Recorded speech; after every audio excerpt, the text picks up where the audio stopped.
शेख रशीद साहब ने अपने सिक्योरिटी गार्ड तब्दील कर दिए।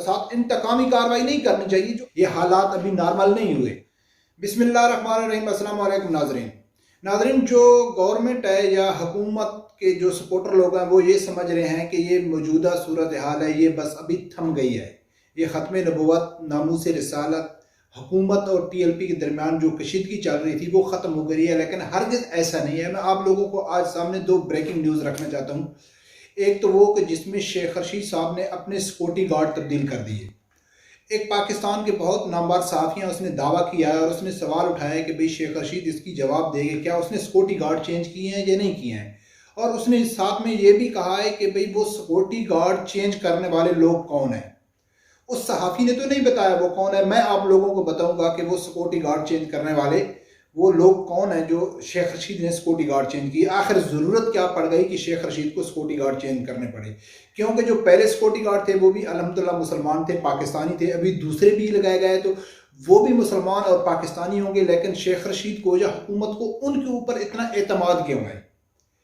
क्योंकि सब लोग तो ये शेख रशीद का सब लोगों को मालूम है कि उसने आशिकान रसूल सल्लल्लाहु अलैहि वसल्लम के ऊपर जो कहर नाजिल किया है, तो उसके हिसाब से उसको जान को तो ख़तरा है। वो एक हल्के में गए, उसके ऊपर जूता भी फेंका गया। नूरुल हक कादरी साहब अपने हल्के में गए, उधर भी उसके मुर्दाबाद के नारे लगे।